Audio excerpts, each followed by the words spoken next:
안녕하세요. 사연에 빠지다의 DJ 민영입니다.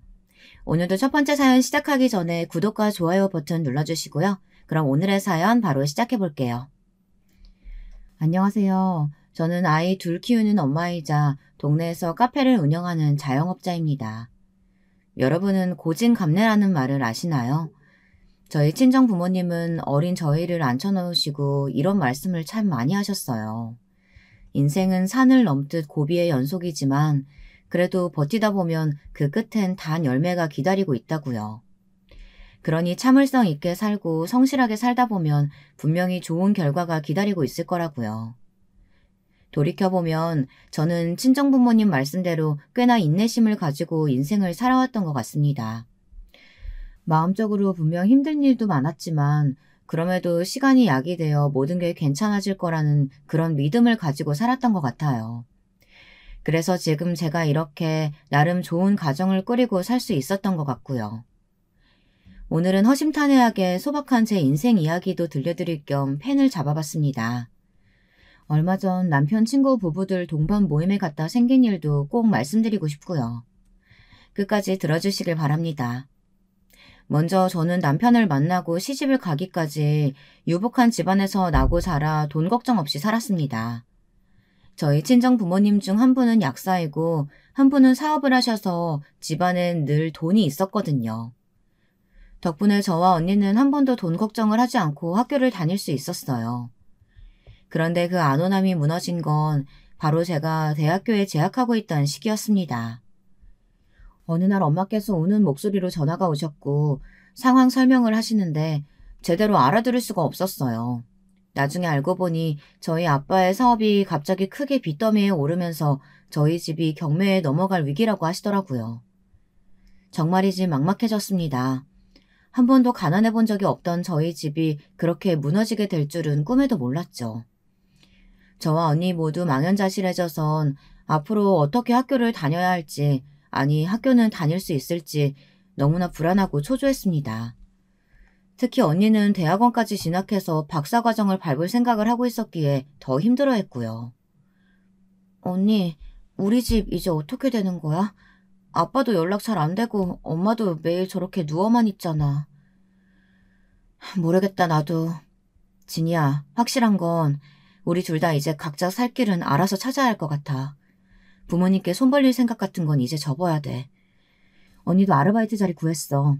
그러니까 너도 휴학하고 일단 돈부터 벌 생각해. 어느 정도 마음을 정리했던 건지 언니는 한숨을 푹푹 내쉬면서 저런 말을 하며 마음을 단단히 먹으라고 말하곤 했어요. 그리고 당시 언니의 현실적인 말은 마치 냉수를 맞은 듯 정신을 번쩍 깨게 했습니다. 저도 그 이후부턴 안 해본 일이 없이 온갖 아르바이트를 하며 돌아다녔습니다. 과외 아르바이트부터 시작해서 식당 서빙, 청소일 등 시간이 되는 한 돈을 주는 일이라면 뭐든 다 했습니다. 그렇게 부지런히 뛰어야 그 해에 학비를 모을 수 있었을 테니까요. 한 번도 고생을 안 해봤던지라 몸으로 뛰는 고생은 정신적으로도 무척 힘들었습니다. 하루하루가 마치 전쟁터 같고 하루가 끝나고 나면 오늘도 겨우 살아남았구나 이런 생각이 들었죠.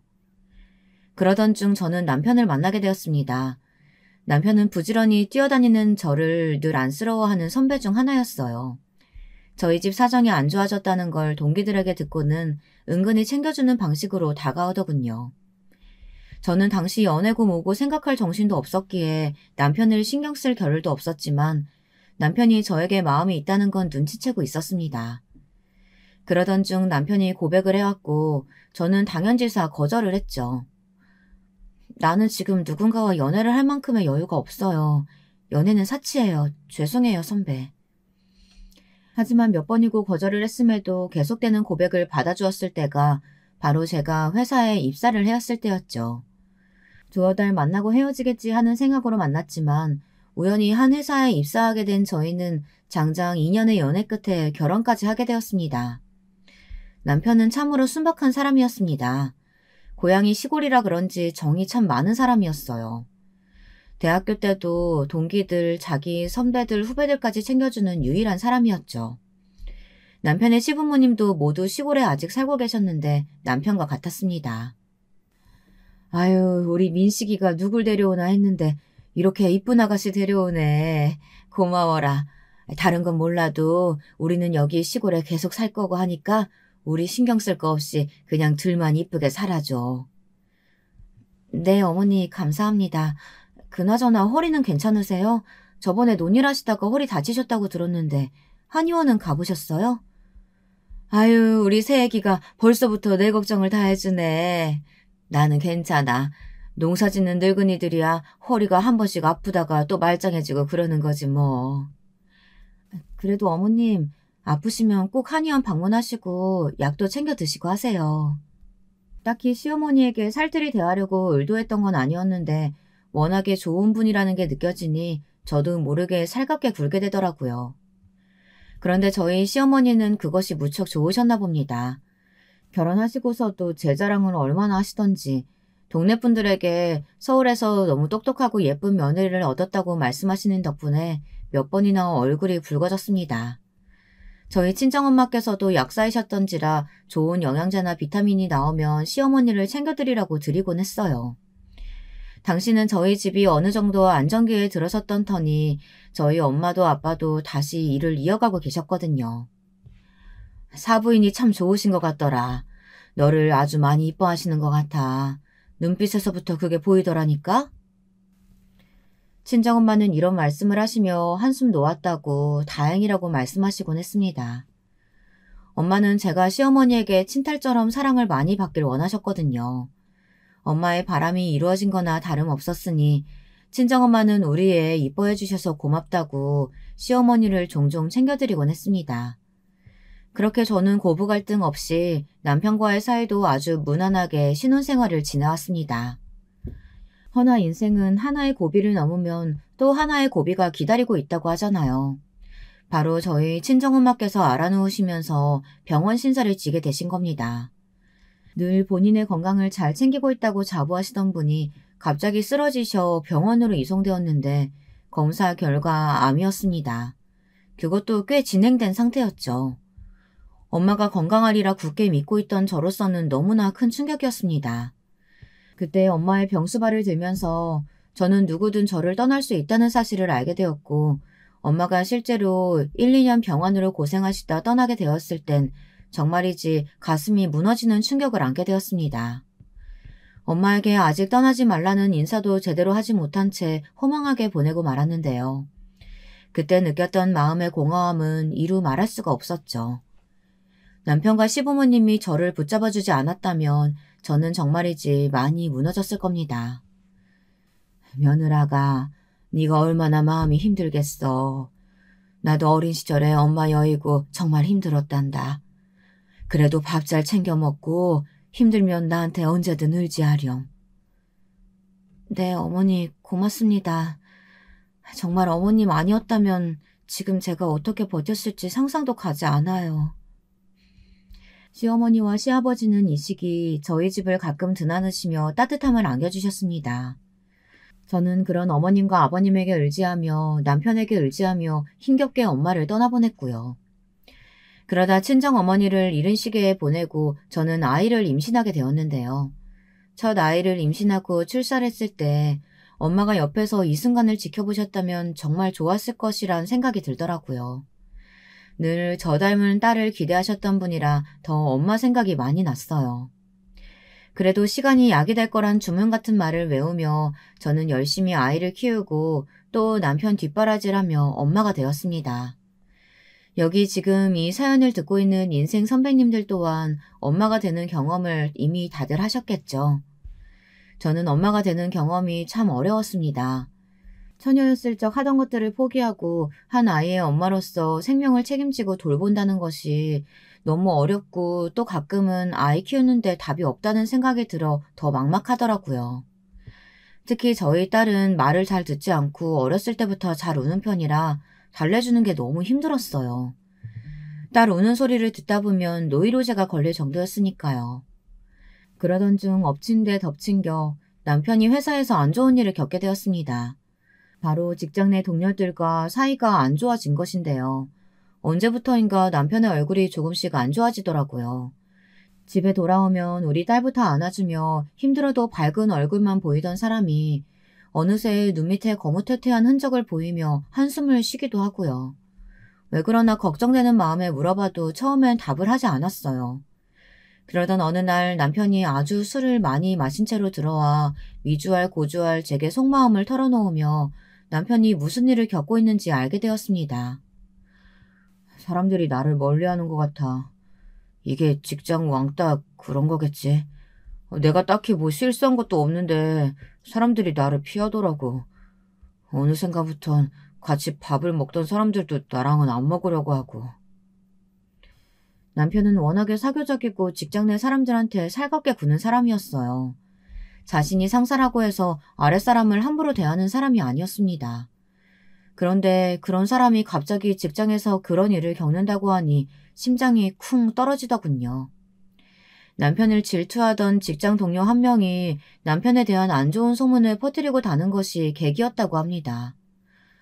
내가 뺀질나게 회사만 드나들지 전혀 열심히 일 안 한다는 소문도 퍼뜨리고 그것 때문에 몇 번을 불려가 혼나고 잘리고 싶냐는 말도 듣고 정말 너무 억울하다. 그러던 어느 날 남편은 결국 저에게 힘든 얼굴로 회사를 그만둬야겠다고 했습니다. 미안해. 나도 우리 아이도 있고 어떻게든 책임져야겠다는 생각이 드는데 너무 회사에 가기 싫어. 갈 수가 없어. 사람들이랑 이야기하는 것도 겁나고 간단한 대화도 못하겠어.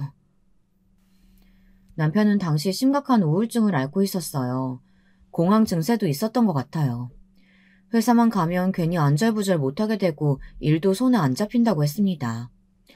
회사 가는 길 지하철에서도 사람이 많으면 심장이 아파오고 저려올 정도라고 하더군요. 저도 결단을 내릴 수밖에 없었습니다. 남편의 모습을 보고 있으면 저러다 사람 망가질까 너무 걱정이 되더라고요. 그래, 당신이 힘들다면 어쩔 수 없지. 그 회사 나와. 그리고 새로운 데 구해보던가 하자. 돈은 또 벌면 되니까. 무리라 생각하면 쉬어도 돼. 돈은 내가 벌어도 되니까. 당신이 우리 아이 양육만 좀 도와줘. 그리고 그 시기 저는 정말로 남편 대신 일자리에 나가게 되었습니다. 딸은 남편과 시어머니가 키워주시기로 하고 제가 나가서 일을 하게 된 것이죠. 시어머니는 일을 두고 남편이 밥벌이도 하지 못해 미안하다며 제게 죄스러워했어요. 하지만 저는 남편이 정신적으로 아픈 것을 옆에서 충분히 보고 같이 공감하고 있었기에 외려 걱정하지 마시라고 달랬습니다. 어머님, 가족이라는 게 이렇게 힘들 때 서로 도와주고 지지해줘야 하는 거잖아요. 이 사람도 좀 쉬면서 느긋하게 시간 갖고 하면 많이 좋아질 거예요. 그러니 저한테 미안하지 마세요. 고맙다, 아가야. 내가 참 며느리 복이 많구나. 정말이지 고마워. 나도 우리 손주 잘 돌봐주마. 저는 제가 일하는 1년 동안 남편이 집에서 조금 쉬면서 아이 돌보기만 열심히 해주길 바랬고 다행히 남편은 정말이지 그 어떤 엄마들보다 열심히 육아에 참여해 주었습니다. 딸은 처음엔 유치원에 엄마가 아닌 아빠가 자기를 데리러 오고 밥을 하는 걸 이상하게 생각했지만 점점 적응이 되었는지 이젠 아빠가 엄마보다 더 요리를 잘한다며 좋아하더라고요. 그렇게 저희는 남녀의 역할이 박힌 채로 1년을 보내게 되었습니다. 그러던 어느 날 남편이 제게 말하더군요. 여보, 나 이제 충분히 쉬었어. 나가서 일해도 될 것 같아. 당신이 서포트해준 덕분에 집안에서 우리 딸 돌보고 지내느라 너무 편했고 행복했어. 고마워, 당신. 정말 괜찮겠어? 아직 좀 더 쉬어도 되는데 당신 아직도 사람 많은 곳 가면 힘들어하잖아. 아니야, 나 이제 괜찮아. 당신이 내 뒤에 든든히 버텨주고 있다고 생각하니까 이젠 어느 회사 들어가도 떨지 않고 잘할 수 있을 것 같아. 나 구직할게. 저는 좀 더 쉬라고 했지만 남편은 구직을 하겠다고 떼를 썼습니다. 자신은 완전히 회복되었다고 하면서요. 남편이 괜찮다고 하니 저는 허락을 했지만 한편으론 걱정이 되었어요. 이 사람이 혹시 또 회사에 들어가서 적응을 하지 못하면 어쩌나, 혹시나 또 전처럼 안 좋은 일을 당하면 어쩌나 하고요. 그런데 다행히 회사에 첫 출근한 날 남편이 환한 얼굴로 들어오더라고요. 일은 힘들지만 사람들은 다 괜찮아. 진짜? 다행이다. 나 내심 걱정했는데. 당신 오늘 안 좋은 얼굴로 들어오면 어쩌나 걱정했어. 남편은 좀 더 지켜봐야겠지만 아직 이상한 사람들은 없는 것 같다고 말했습니다. 이에 저도 마음속으로 안도했죠. 시어머님께서도 남편이 잘 회사에 다니고 있다는 소식에 기뻐하시며 저희 남편을 위해 파티를 열어주셨습니다. 시부모님은 저희 부부가 서로 이렇게 돕고 사는 모습이 너무 예쁘다고 하시면서 앞으로도 이렇게만 살면 소원이 없겠다고 말씀하시더라고요. 그런데 그날 남편이 조금 술에 취했는지 나중에 제가 운전하며 집에 돌아오는 길 갑자기 자기 친구들 이야기를 꺼내더라고요. 저에겐 너무나 충격적인 일이었습니다. 사실 당신 마음 아파할까봐 이 얘기까지는 안 하려고 했는데 나 그 우울증 겪고 힘들었을 때 말야. 직장 나와서 백수로 있었을 때 애들이 나를 얼마나 깔봤는지 몰라. 남자가 돈도 안 벌고 구질구질하게 그러고 있다고. 뭐? 누가? 아, 당신 그 고등학교 때 친구들? 그 사람들 얘기하는 거 맞지? 아니 왜 잘 알지도 못하면서 그런 말을 했대? 어이없어. 남편 친구들 중엔 어렸을 적부터 친하게 지낸 친구 부류가 있었어요. 사실 고등학교 때부터 친했으니 꽤나 오랜 인연을 유지한 친구들인데요. 남편은 이 친구들에게 간 쓸게 할 거 없이 다 빼주며 참 잘해주었습니다. 친구 한 명이 경제적으로 힘들다고 하면 남편이 주도해서 조금씩 돈을 모아 친구에게 전달해주기도 했고, 어느 친구 집에 경사가 있다고 하면 빠짐없이 참석해 진심 어린 축하를 해주었어요. 그런데 그 친구들이 남편 없을 때 자기들끼리 만나 남편을 그렇게나 비웃고 험담했다고 하는 겁니다. 나도 알고 싶어 알게 된 건 아닌데 그 내 제일 친한 친구 정석이 있잖아. 그 놈이 말해주더라고. 나 빼고 애들 모여서 한심한 놈이다 뭐다 하며 깔보고 있었다고. 진짜 배신감 들더라. 내가 걔네들한테 어떻게 했는데. 나도 어이없다. 당신 그 친구들이랑 이제 어울리지 마. 정말 이상한 사람들이네. 자기 사정 급할 땐 당신한테 전화해서 돈 빌려달라 뭐 해달라 했던 사람들이 당신 백수 됐다고 그런 말을 했단 말이야? 저도 무척 화가 나더군요. 남편이 백수 된 건 어쩔 수 없는 정신적인 아픔과 개인 사정 때문에 그리 된 건데 친구들이란 사람들이 그걸 이해해주지 못하고 뒤에서 험담이나 했다는 게 말입니다. 그리고 남편의 친구들 중 몇몇은 이미 전부터 남편을 시기하고 질투하고 있었기에 오히려 더 잘된 일이라 좋아라 했다고 합니다. 이참에 평생 푹 쉬었으면 좋겠다고 아예 별 볼 일 없는 놈이 됐으면 좋겠다고 했다네요. 세상에 아무리 야가 빠진 사람들이 많다고 해도 그렇지 참나 기가 막혀. 저는 남편이 그걸 속으로만 끙끙 앓고 있었을 거라고 생각하니 더 가슴이 아팠습니다. 그래서 남편 대신 열심히 화를 내주며 다신 어울리지 말라고 했어요. 근데 참 남편도 이럴 때 보면 성격이란 게 어쩔 수 없는 건지 자기도 다시는 어울리지 않을 거라고 해놓고 몇 달 후 그 친구들을 만나고 있더라고요. 서로 오해가 있었던 거고 이젠 다 풀었다고 하면서요. 오해라고 하니 다행이긴 했지만 정말 오해였을까요? 왠지 마음이 찝찝했습니다. 그리고 제가 둘째를 임신하고 출산해 키우고 있을 무렵 저와 남편은 조금 더 큰 집으로 옮기게 되었는데요. 아무래도 아이가 둘이 되다 보니 원래 살던 집은 너무 좁게 느껴지더라고요. 교육도 생각해서 여러 군데를 알아보던 차 서울로 올라오신 시부모님 댁 근처에 괜찮은 매물이 나왔어요. 금액대가 있었기에 고민이 되긴 했지만 그럼에도 남편과 제가 함께 일하면 충분히 갚아나갈 수 있을 거라 생각해 대출을 껴 조금 큰 평수 아파트로 이사를 가게 되었습니다. 지금까지 이렇게 괜찮은 평수의 아파트에 살아본 건 결혼하고 처음인지라 감회가 더 남달랐어요. 이사간 첫날 괜히 마음이 들뜨고 설레이더라고요.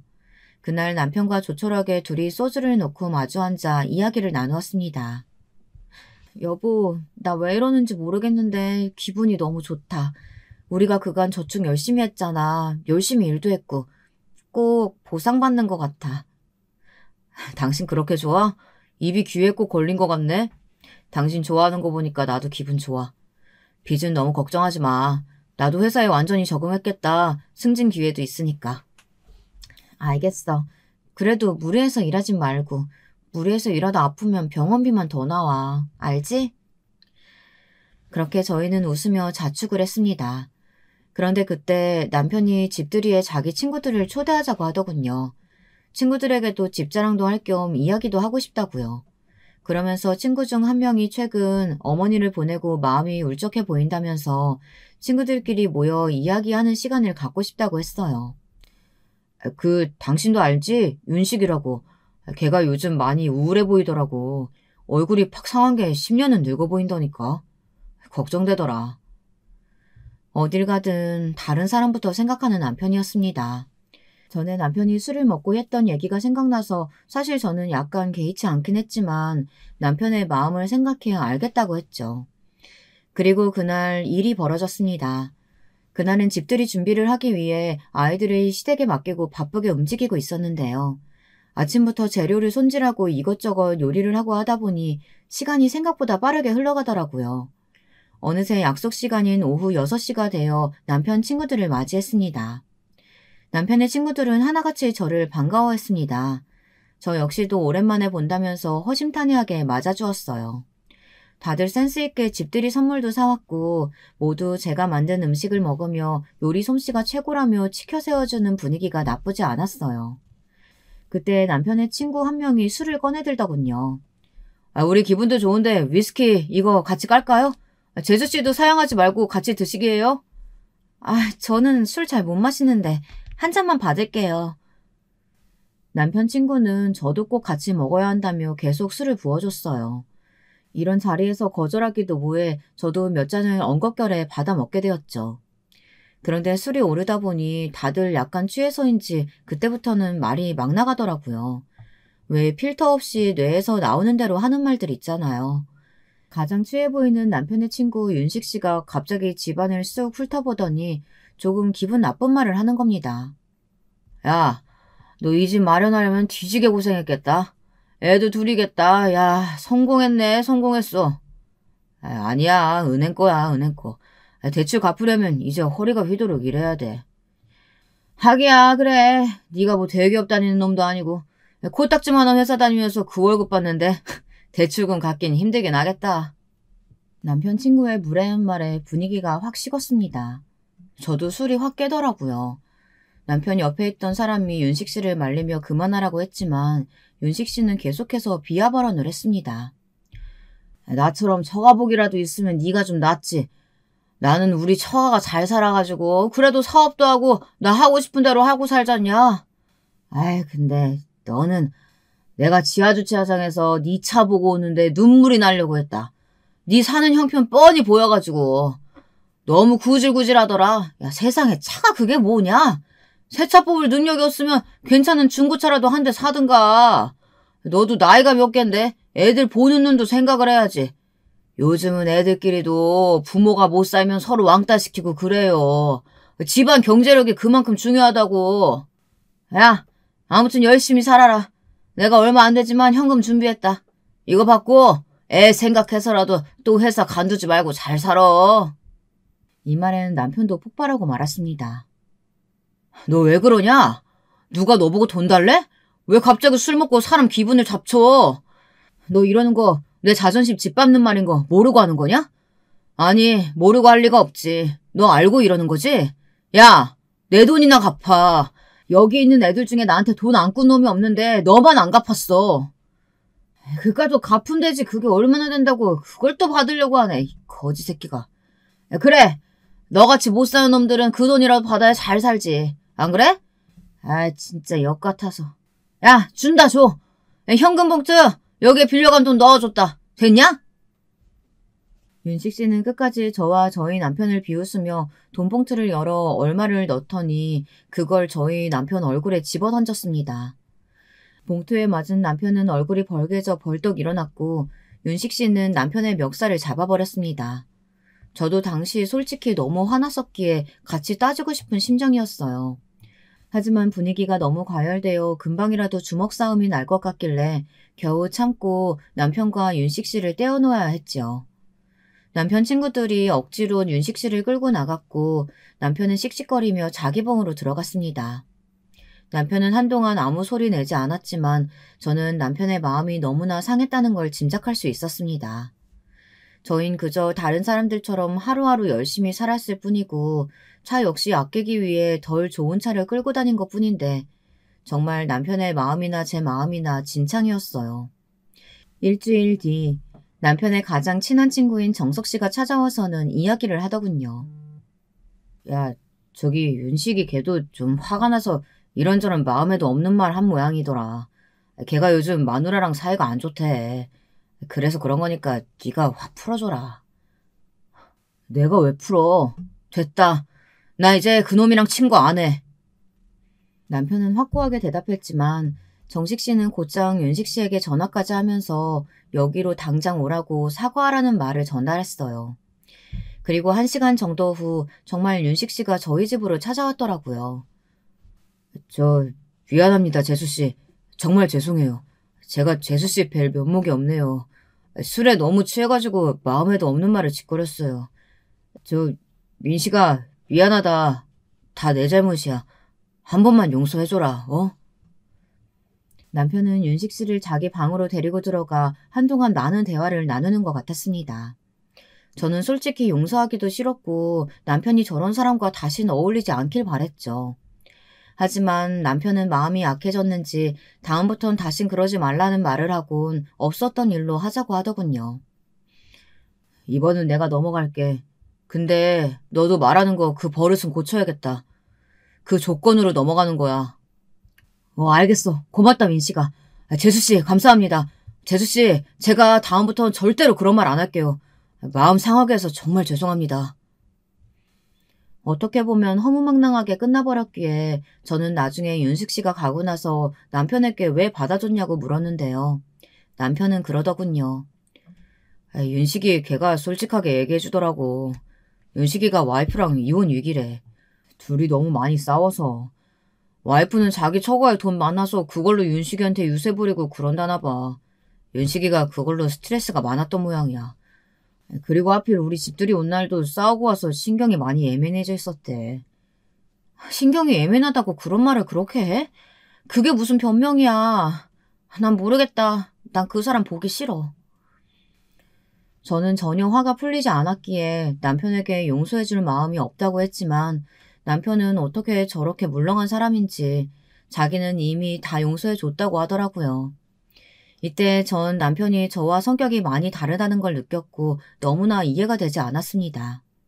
솔직히 여러분들도 그렇지 않나요? 여러분들이라면 어떠실 것 같으신가요? 여러분을 한꺼번에 대놓고 모욕 준 사람을 쉽게 용서하실 수 있나요? 저는 아니었습니다. 남편이 물렁한 태도를 보이니 그게 답답할 뿐이었죠. 심지어 주변에서도 남편이 넘어갔으면 저도 넘어가라는 식으로 좋은 게 좋은 거다 이런 식으로 얘기하더라고요. 그래서 그런지 한편으로는 내가 너무 예민한 건가 싶었습니다. 그런데 여러분, 사람 쉽게 안 바뀐다고 하죠. 남편은 그 사람이 다신 그런 말 하지 않을 거라고 한 번만 넘어가 주자고 했지만 사건은 또 터지고 말았습니다. 때는 저희가 아이 둘을 양육하다가 둘째 아이에게 문제가 생긴 것이었는데요. 둘째 아이가 갑자기 어느 날부터 고열을 앓고 배가 아프다고 하더라고요. 왜 그래, 정민아? 또 아파? 엄마, 나 너무 아파. 나 병원 데려가줘. 가까운 병원에 가면 단순 감기라고 했는데 이런 일이 잦아지니 불안해지더라고요. 제가 다른 건 몰라도 아이들 건강 문제엔 굉장히 예민했거든요. 그래서 시어머니와도 상의해보니 큰 병원에 데려가 진찰받게 하라고 하시기에 둘째를 데리고 급히 큰 병원에 데려갔습니다. 그리고 그곳에서 너무나 청천벽력 같은 판정을 받게 되었죠. 소아암이었습니다. 그날 정말 복도가 떠나가라 온 것 같았습니다. 남편도 저도 서로를 붙들고 얼마나 울었는지 몰라요. 차마 아이에게 이런 제 모습을 보여줄 수 없어 저희 둘이서 숨죽여 끙끙대며 울었었는데 아이에게 못해준 것들만 생각이 자꾸 나더라고요. 아이가 아프면 정말 대신 아파주고 싶은 심정이라는데 저희의 심정이 딱 그랬습니다. 우리 아이가 병원에서 신음소리를 흘리며 아파할 때마다 차라리 제가 대신 아파주고 싶었어요. 그때부터 저는 교회에 나가 믿지 않았던 신을 찾으며 제발 우리 아이 빨리 낳게 해달라 그런 기도를 드렸던 것 같아요. 우리 아이는 좋아졌다 나빠졌다 상태를 반복했지만 아이의 건강 문제와는 별개로 현실적인 문제도 생겼습니다. 아이의 병원비를 계속 대야 하니 남편이 벌어오는 돈만으로는 부족해진 것이죠. 저는 이미 두 아이를 양육하면서 일을 그만둔 상태였고 지금으로서 할 수 있는 것은 잠깐 짬내어 할 수 있는 아르바이트 뿐이었습니다. 하지만 그걸론 병원비를 메꿀 턱도 없었습니다. 그땐 저희 친정아빠와 시부모님에게 도움을 청해야 했죠. 근데 그게 또 내키지 않더라고요. 뻔히 여유가 없는 걸 아는데 그걸 알고도 돈을 달라고 말하는 것이 쉽게 입이 떼어지지 않았습니다. 그런데 제가 그런 고민을 하고 있으니 옆에서 남편이 자기 친구들에게 도움을 요청할까 묻더군요. 그래도 내가 애들이 힘들 때 도와줬으니까 모른 체 하지 않을 것 같은데 내가 어떻게든 빌려볼게. 저도 은근히 기대하고 있었습니다. 왜냐하면 남편이 정말로 자기 친구들이 어려울 때 한 번도 그 부탁을 거절하거나 외면해 본 적이 없었거든요. 오히려 더 돈을 보태 빌려줬으면 빌려줬지 한 번도 자기 사정 어렵다고 말하며 돌려보낸 적이 없었습니다. 특히 남편에게 심한 말을 했던 윤식 씨가 그 이후 아내 몰래 도박을 하다 걸려 빚을 지게 되었을 때도 남편이 먼저 손을 내밀어 주었습니다. 세상에 이런 사람이 어디 있나요? 그래서 전 남편이 부탁을 하러 친구들을 만나러 간다는 날도 좋은 소식을 기대하고 있었어요. 그런데 남편이 풀 죽은 얼굴로 들어오더군요. 어떻게 된 거야? 잘 안 됐어? 애들이 다들 힘들다고 하더라고. 자영업하는 애들은 그런 애들대로 경기가 안 좋다고 하고 회사 다니는 애들은 다 마누라가 경제권 잡고 있다고 하고 승진 못해서 허덕이는 애들도 있다고 하고 차마 더 강하게 돈 달라는 말이 안 나오더라고.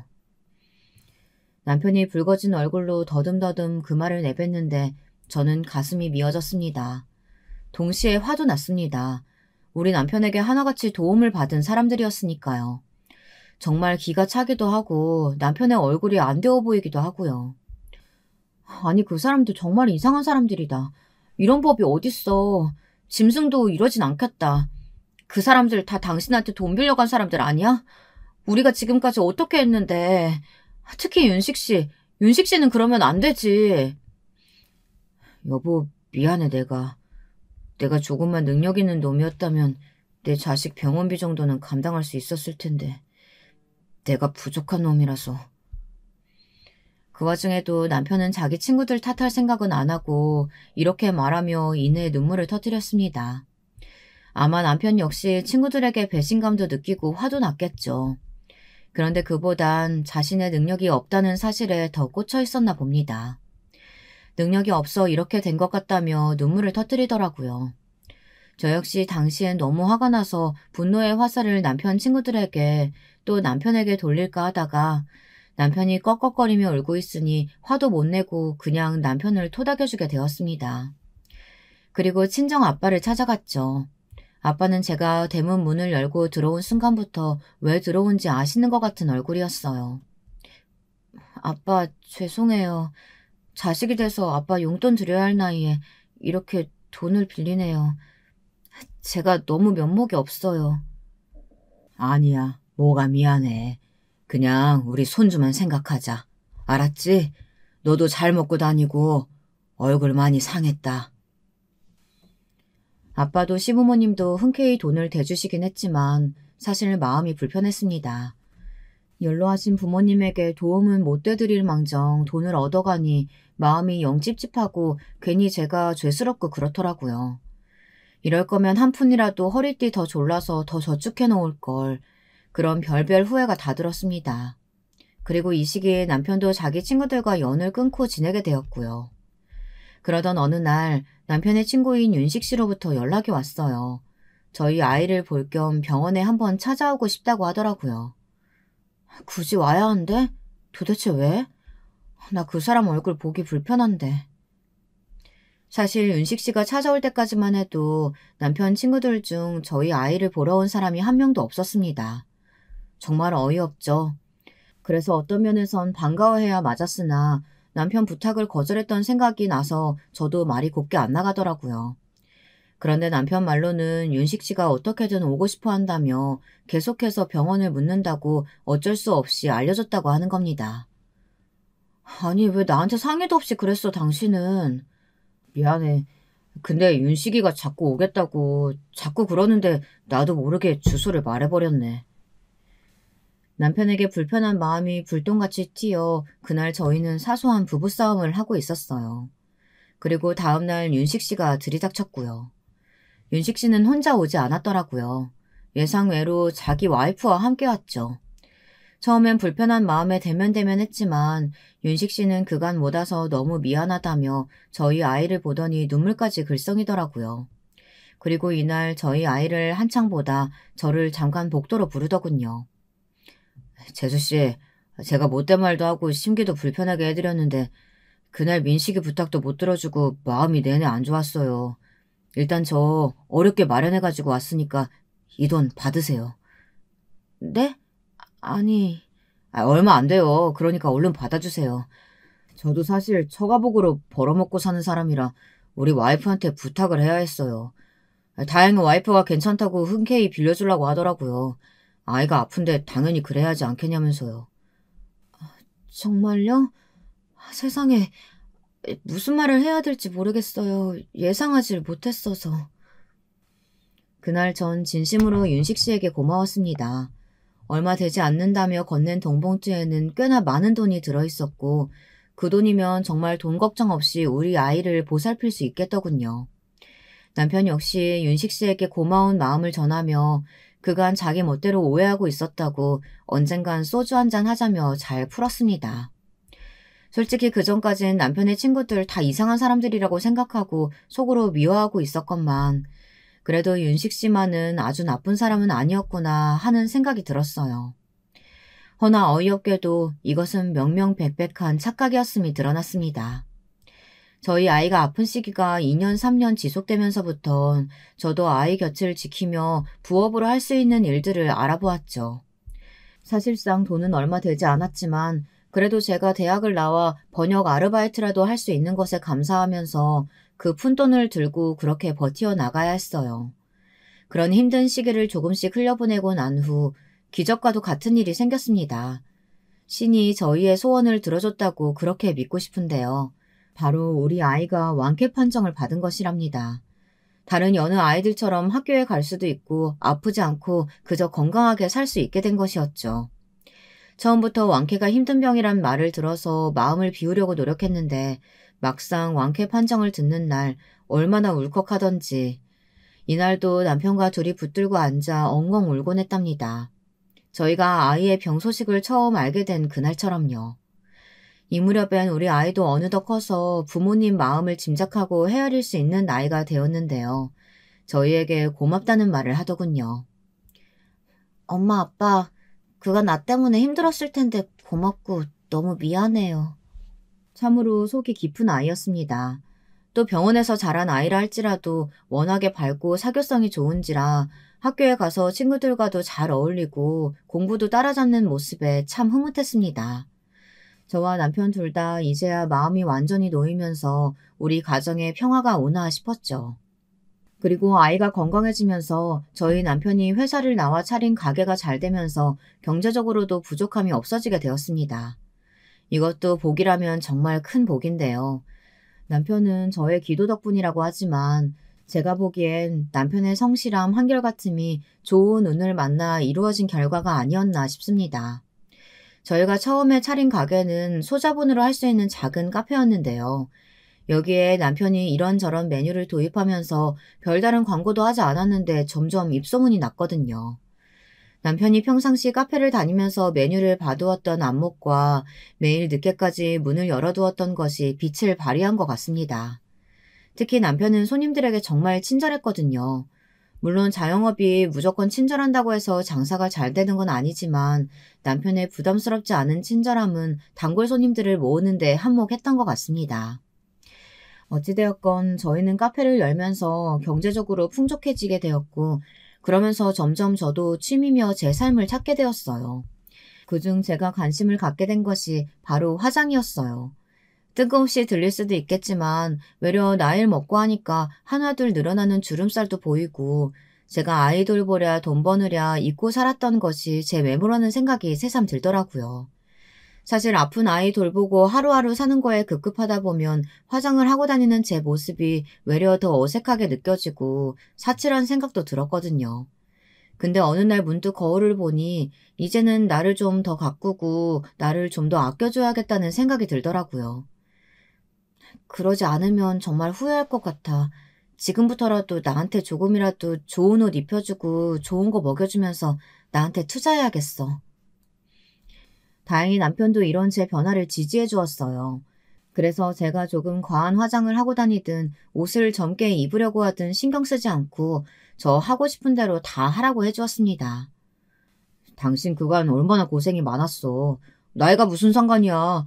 괜히 사람들 시선 신경 쓰지 말고 당신 좋아하는 롱부츠 마음껏 신고 스커트도 신고 다녀. 나는 당신 꾸미는 모습 보기 좋더라. 내가 이제야 당신한테 마음의 빚을 갚는 기분이 들어. 그간 당신 고생 많았으니까 이제는 내가 버는 돈으로 조금이라도 편하게 살아. 고마워 여보, 정말로. 당신이 그렇게 말해주니까 나 막 더 꾸미고 싶어지고 자신감도 생기고 그런다. 그렇게 저희 가정이 드디어 화목해질 무렵 남편의 친구들로부터 연락이 온 겁니다. 바로 오늘 사연의 하이라이트나 다름없으니 끝까지 들어주세요. 남편 친구들은 부부 동반 모임을 하니까 오랜만에 얼굴을 보자고 하더군요. 본론부터 말하자면 남편과 저는 가기로 했습니다. 안 볼 이유야 차고 넘쳤죠. 그런데 이 문자를 받고 나서 저희가 잘 사는 모습을 꼭 보여주고 싶더라고요. 사건의 발단은 이러했어요. 풀어 설명드리자면 남편 친구인 윤식 씨가 남편이 단체 카톡방에 들어와 있는 줄 모르고 문자를 보낸 겁니다. 야, 그놈 온대냐? 내 돈 받아 처먹은 놈? 애 아프다고 빌빌거리더니만 내가 돈 주니까 넙죽 받아가지고 얼마나 감격해 하던지. 그 표정이 진짜 볼만했는데. 걔 요즘도 그러고 산대? 처음 저는 제가 잘못 본 줄 알았어요. 남편이 화난 얼굴로 들어와 이 카톡을 보여주는데 정말 윤식 씨인가 싶었습니다. 그런데 거기에 줄줄이 답장이 달리더군요. 그제야 남편이 뒤에서 어떤 대접을 받고 살았는지 낱낱이 알 수 있었습니다. 야, 오지 안 오겠냐? 쪽팔리긴 하겠지만 또 돈 달라고 오겠지. 지질이 궁상으로 사는 놈. 하여튼 난 그놈 보면 인생 답답하다니까. 나 같으면 자존심 상해서라도 못 그럴 텐데 걔 지 자식 아프다고 돈 빌리려고 한 이후에도 우리한테 계속 연락했잖아. 한 푼만 어떻게 안 되겠냐고. 어찌나 불쌍하든지. 정말 손이 부들부들 떨리더군요. 이 카톡을 보고 나니 남편도 저도 화가 치받쳤어요. 여보, 나 가야겠어. 차라리 가서 보여줄래. 당신 카페 잘 되고 있는 거 아무도 모르니까 이 사람들 다 지멋대로 떠들어 제끼고 있는 거잖아. 보여주자고. 이 천하의 나쁜 것들. 진짜 사람도 아니다. 남편도 무척 화가 많이 나 있었기에 물불 가릴 거 없는 상태였습니다. 저희는 부부 동창 모임 날이 오기만을 기다렸고 당일 최대한으로 치장하고 나갔습니다. 저도 꾸미는 거에 관심이 많았으니 제 개성대로 하고 나갔고 남편 역시 일부러 명품을 사입고 나갔습니다. 평소 저희가 경제적인 여유가 된다 해도 명품을 굳이 사입거나 하진 않았지만 그날은 꼭 그러고 싶더라고요. 모임 날 저희가 들어오니 반응은 대단했습니다. 어떤 반응이었냐고요? 다들 부정적인 시선으로 저희를 보고 있더라고요. 빈대 같은 놈들이 올 줄 알았는데 생각보다 빛깔이 좋고 잘 사는 듯 보이니 놀라는 반응도 있었고요. 아니, 야, 너 어떻게 뭐하고 지냈길래 저런 차를 몰고 다니냐? 뭐 별거 안 해. 카페 몇 개 하고 있어. 오랜만에 보는 남편 친구 중 한 명은 대놓고 묻기도 했습니다. 남편은 별건 아닌 것처럼 대답했고요. 그런데 남편의 대꾸에 시기 질투라도 생겼는지 몇 명은 구태여 꼬치꼬치 묻더군요. 규모가 어느 정도냐, 무리해서 사업 벌린 건 아니냐 하는 식으로요. 개중엔 마치 걱정하는 듯 하지만 남편을 어떻게든 낮추고 싶어하는 심리가 잔뜩 배어 있었습니다. 심보가 꼬여도 단단히 꼬인 인간들이었죠. 그때부터 남편도 화가 났는지 술만 조용히 먹기 시작하더라고요. 그러다 갑자기 남편 친구 와이프 중 한 명이 제게 묻더군요. 그 여자는 윤식 씨의 와이프였는데 제가 이 모임 자리에 나와 앉아 있었을 때부터 시선이 안 입고 왔습니다. 계속해서 저를 위아래로 훑어보며 뭐라 시비를 걸고 싶어하는 눈치였거든요. 원래 그런 건 본능적으로 알게 되잖아요. 저는 일부러 무시하며 조용히 남편하고만 대화하고 있었지만 그 여자는 괜히 다른 여자들과 쑥덕거리며 저를 쳐다보더군요. 그 쑥덕거림이 지나칠 정도로 다 들렸다는 게 문제였지만요. 너무 유치해서 할 말이 없었습니다. 아니, 민식 씨 와이프 이미지가 원래 저랬나? 세상에, 나이 처먹고 저게 뭐래? 줄임살이 몇 개인데 저러고 다니는 거야. 동네 창피하지도 않나 봐. 그러니까, 아니, 꼭 술집 여자 같지 않아? 뒷담화라고 해야 할지 앞담화라고 해야 할지 모를 수준이었습니다. 저는 이 여자들을 어떻게 상대해줘야 할지 머리를 굴리고 있었고요. 같이 뻔뻔하게 소리를 지르고 맞대응해봤자 똑같은 사람이 될 것 같았고 그렇다고 완전히 무시하자니 저를 너무 모욕하고 있었죠. 그런데 저희 남편이 갑자기 벌떡 일어나 소주병을 테이블에 쾅 치더라고요. 그 소리가 너무 커서 남편 쪽으로 모두 시선이 주목되었죠. 그리고 일이 바로 일어났습니다. 남편이 일을 쳐버렸어요.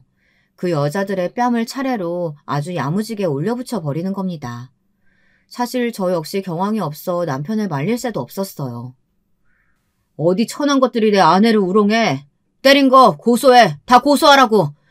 여기 한 번만이라도 내 손 안 벌린 놈들 있어? 이 천벌받을 놈들. 남편의 말이 끝나자마자 한 여자는 남편의 멱살을 붙들고 남편의 친구 중 하나는 남편에게 주먹을 날리기도 했습니다. 하지만 남편은 몸이 좋은 사람이었어요. 그 친구 한 명을 거칠게 떨궈내더니 나가버렸습니다. 순간 울컥해 저는 남편은 붙잡고 대화를 할까 하다 말았어요. 저도 남편도 집에 들어올 때까지 서로 아무 말이 없었지만 알고 있었습니다.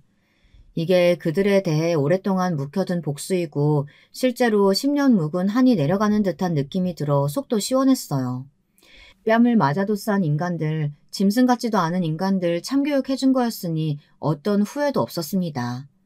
물론 남편에게 맞은 게 억울하다며 남편의 친구들은 바로 법적으로 조치를 취했습니다. 남편을 고소한 거죠. 하지만 저희 역시도 변호사를 고용했고 지금까지도 법적 분쟁은 이어지고 있답니다. 물론 신체적으로 위협을 가했다는 것이 잘했다는 건 아니에요. 그냥 저희의 마음엔 후회가 없었다는 거죠. 여러분들이 이걸 응원해주고 지지해주길 바라는 마음으로 사연을 남기는 건 아닙니다. 다른 방법도 있었을 거라고 생각해요. 말로 얘기할 수도 있었을 거고 그냥 무시해버릴 수도 있었겠죠. 하지만 제가 그런 일을 당했을 때 남편이 가만히 있었다면 저는 더 섭섭했을 것 같습니다. 처사가 과하긴 했지만 남편이 저를 위해 나서줬다는 거, 그리고 지금까지 자기가 당한 것을 돌려줬다는 거, 그게 더 속 시원하네요. 지금까지 사연 들어주셔서 감사하고요. 혹시라도 후기를 남길 기회가 온다면 다시 찾아오겠습니다. 그리고 이 사연을 아주 혹시라도 남편 친구들이 듣게 된다면 말하고 싶네요. 제발 그렇게 살지 말고 하루라도 인간으로 살라고요. 그럼 여러분, 이제 진짜 마지막 인사드릴게요. 오늘 하루 스스로를 돌보며 근심 걱정 없는 하루 되시길 바랍니다. 여러분, 두 번째 사연 시작하기 전에 좋아요와 구독 꼭 눌러주실 거죠? 그럼 두 번째 사연 바로 시작합니다. 안녕하세요. 저는 아직 인생을 다 배우지도 못한 주제에 인생을 논하는 건 참 좋아하는 허세만 배운 여성 사연자입니다.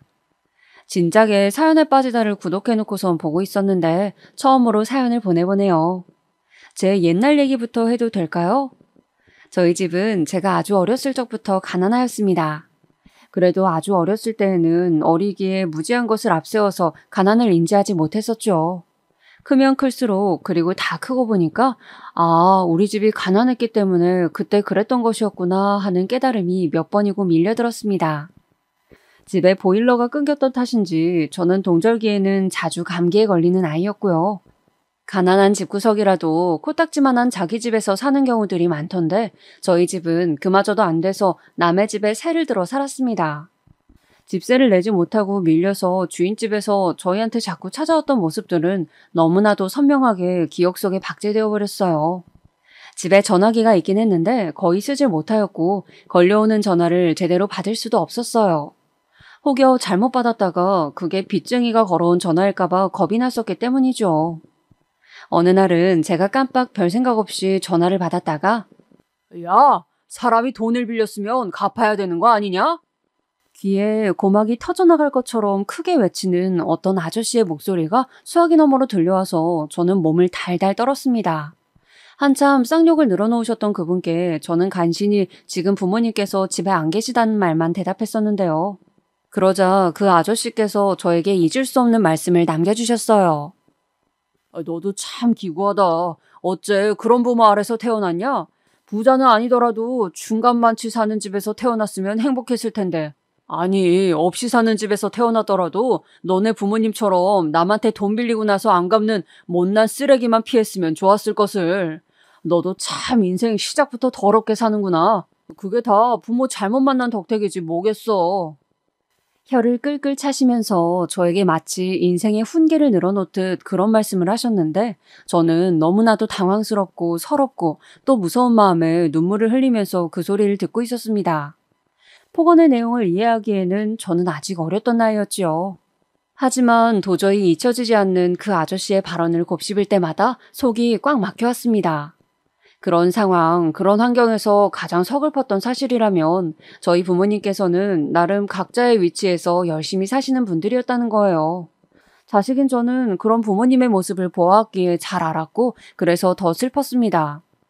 가난하단 이유만으로 너무 힘들고 벗어날 수 없는 궁지에 몰려서 어쩔 수 없이 타인에게 돈을 빌리고 제때 갚지 못하고 있다는 것만으로 크나큰 죄인이 된다는 것을 어렸던 저는 자연스레 깨우치고 있었던 것 같아요.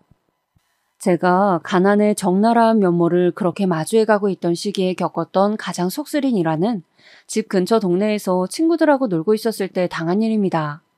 친구들하고 그냥 괜히 동네를 어슬렁거리면서 시간을 보내는 재미로 놀고 있었는데 마침 그 옆을 지나시던 주인집 아주머니께서 저를 보신 거예요. 눈이 마주쳤을 때 저는 어린 마음에 부끄럽고 민망해서 못 본 척 고개를 돌려버렸는데 그것이 아주머니의 심기를 건드리고 말았는지 어쨌는지. 참나, 집세도 판판이 밀리는 주제에 애 새끼는 왜 저렇게 풀어놓고 놀게 한담? 아유, 꼴보기 싫어. 저를 보면서 아주머니께서 큰 소리로 말씀하셨어요. 제 부모님 욕이었죠. 그러자 저랑 같이 있던 친구들이 어리둥절해서는 다 저를 쳐다보았고 저는 귓가가 터질 듯이 뜨거워졌던 것으로 기억을 합니다. 예, 너 네 아빠 엄마한테 꼭 좀 집세 내라고 말 좀 전해줘라. 알았지? 앞으로 안 그럴 거다 안 그럴 거다 그러더니만 이것 봐, 또 집세 밀렸잖아. 내가 속아주는 게 아니었는데. 아주머니께서 짜증스럽게 외치며 자리를 뜨셨고 남겨진 저는 숙연해진 분위기 속에서 친구들의 눈치를 살피느라 바빴습니다. 제 친구들이 보는 앞에서 너희 집은 정말 가난하고 수준 낮다고 집주인 아주머니께서 공개적으로 처형을 하신 것만 같아서 그날은 정말 자기 전에 혼자서 많이 울었더랬어요. 그 순간의 비참함과 저를 바라보던 친구들의 눈빛들이 결코 잊혀지지가 않았거든요. 저희 집뿐만 아니라 가난한 집들이면 의뢰 그렇듯이 부모님께서는 두 분 다 일을 나가셨기 때문에 집안일을 하는 건 자식들의 몫이었습니다. 저는 제 밑으로 동생 하나가 있는데 연년생이에요. 그래서 좋게 표현하자면 완전히 친구 같았고 나쁘게 표현하자면 서로 감정 싸움하기에 최적화된 상대였습니다. 저는 동생과 때로는 절친처럼 때로는 앙숙처럼 지내면서 어쨌거나 함께 가난 속을 헤엄쳐댔어요.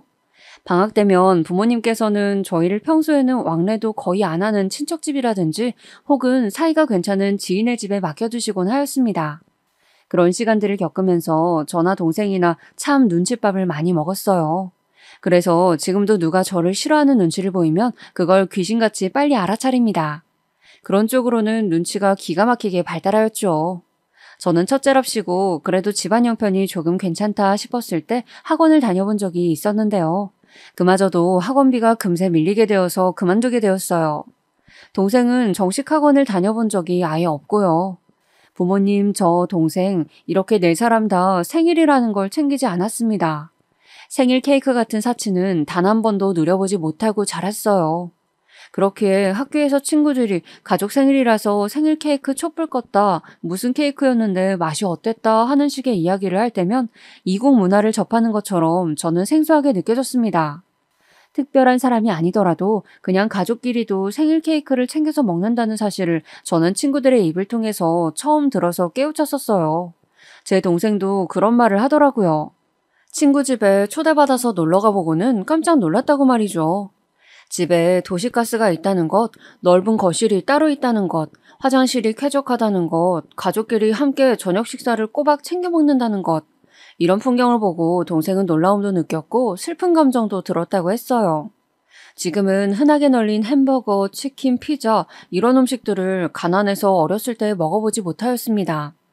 방학 때 친척집에 며칠 얹혀 살 때 짜장면을 먹어볼 수 있었던 게 호사였고, 마찬가지로 부모님의 지인 집에 잠시 얹혀 지냈을 때 볶음밥 위에 커다란 계란 부침을 올려서 먹어볼 수 있었던 것이 큰 기회였죠. 주인집의 아들이 햄버거를 먹는 모습을 우연히 본 이후로는 그게 그렇게나 먹고 싶어졌어요. 어린 마음에 저는 가장 믿을만하고 친한 친구에게 가서 햄버거는 돈을 얼마나 줘야지 살 수 있어? 내가 돈을 얼마나 벌어야 햄버거를 사 먹을 수 있을까? 이런 질문을 했더랍니다. 그 친구는 꽤 모범생이었고 성격이 묘하게 엉뚱한 구석이 있었는데 제 질문에 한참 고민을 하더니만 수업이 다 끝나고 하교할 때가 되어서야 저한테 자기 나름의 생각을 주더군요. 내가 가장 좋은 방법을 생각해봤는데 네가 커서 성공하면 원 없이 햄버거를 사 먹을 수 있을 거야. 도대체 내가 어떻게 성공을 하겠어? 너는 우리 집 형편 알잖아. 방법은 하나뿐이야. 공부를 열심히 하면 되지. 그 친구가 진지하게 말을 했는데 저는 코웃음을 치면서 넘겼습니다.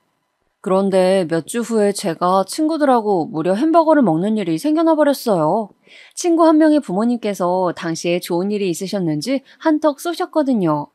따뜻하면서도 햄버거를 받아든 저는 드디어 그것을 맛보고선 충격에 빠졌습니다.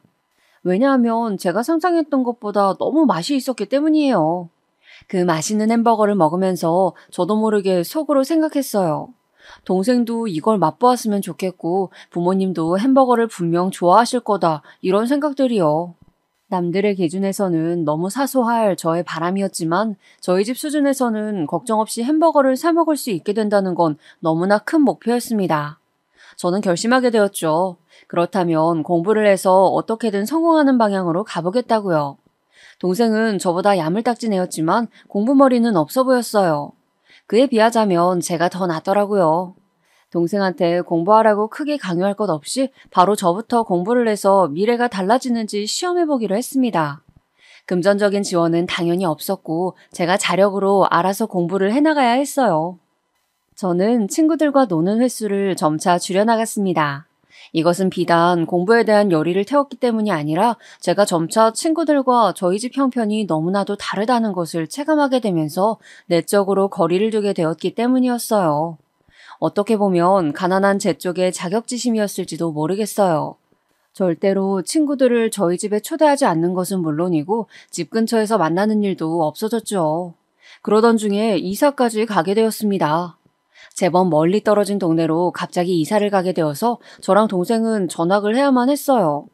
부모님께서는 정확한 이유를 함구하셨지만 저는 시간이 좀 지나면서 이사를 한 이유를 스스로 깨우치게 되었죠. 그건 바로 부모님께서 전에 살던 동네 분들과 돈 문제로 얽히면서 관계가 악화되었고 상황이 너무 악화되어서 황급히 이사를 결정하실 수밖에 없었던 것이죠.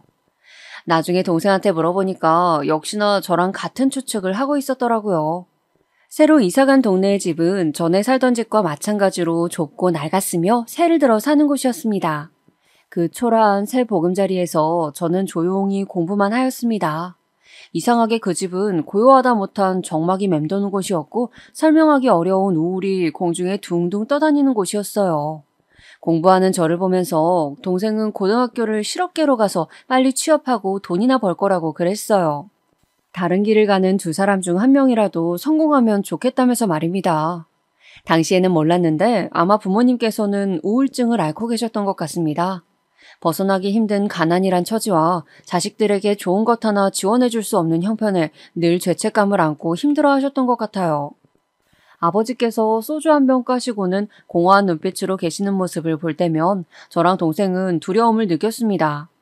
혹시나 아버지께서 극단적인 선택으로 저희 곁을 떠나실까봐 그게 무서웠거든요. 새로 이사간 동네에서 학교를 다니며 저는 구태여 친구들을 많이 만들지 않았고 그저 공부만 붙잡았습니다. 마음이 너무 지치고 힘들 때마다 저를 붙잡아준 것 하나가 있었는데 조금 우습게도 그건 바로 햄버거였어요. 먹고 싶을 때마다 돈 걱정 없이 햄버거를 사 먹을 수 있는 사람이 되고 싶다. 먹고 싶은 거 마음 편하게 하면서 돈에 치여 살지 않는 미래를 꿈꾸었어요.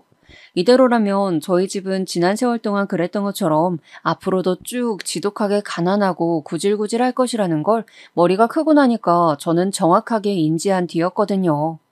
무너지고 싶을 때마다 햄버거를 떠올리면서 저는 버텼고 남들보다 더한 노력을 다한 끝에 장학금 지원을 받으며 대학교에 입학할 수 있었습니다.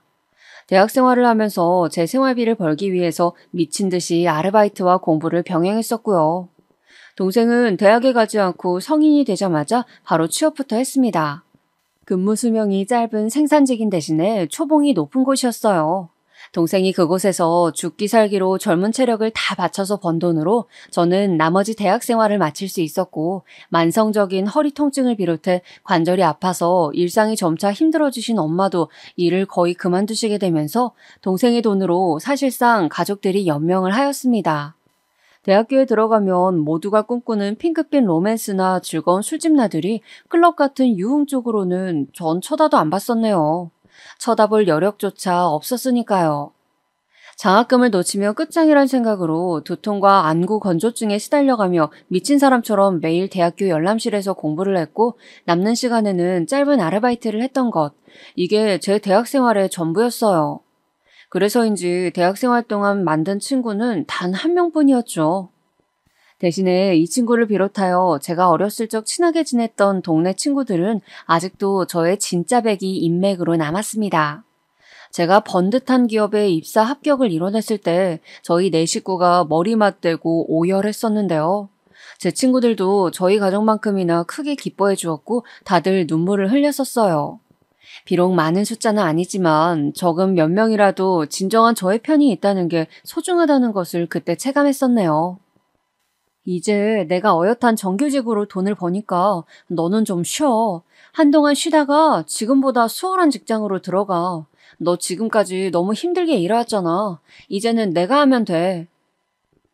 저는 입사하고 한 달째가 되었을 때 첫 월급날을 앞두고 동생한테 말했습니다. 혹사당하다시피 하면서 굳은 일에 매달려온 동생이 쉬기를 바랐어요. 저는 진심이었는데 동생이 고개를 가로저었죠.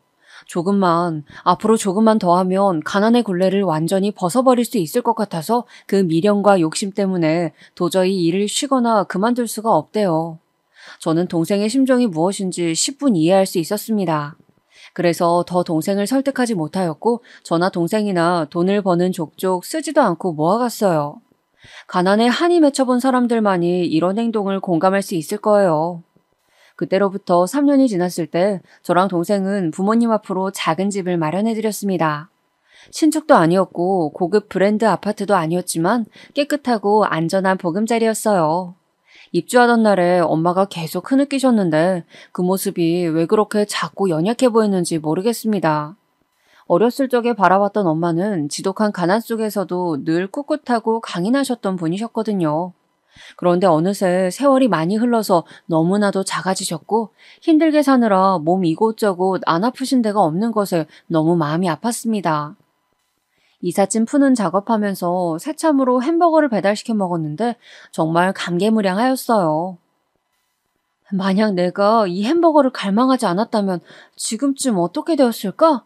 주어진 수준에 순응하고 살았다면 좋은 회사는커녕 대학교 입학도 어려웠겠지.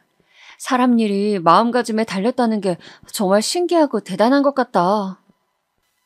그러면서 저는 또 다짐하였죠. 현재까지 온 것에 안주하지 말고 앞으로도 멈추지 않고 달릴 것이라고 말입니다. 그래서 저는 앞으로 내내 제 앞에는 멋진 도약만이 있을 줄로만 알았어요. 하지만 인생은 위로 떠오르는 구간이 있는가 하면 갑자기 아래로 뚝 떨어지기도 하는 롤러코스터와도 같다는 걸 저는 새삼 체감하게 되고 맙니다.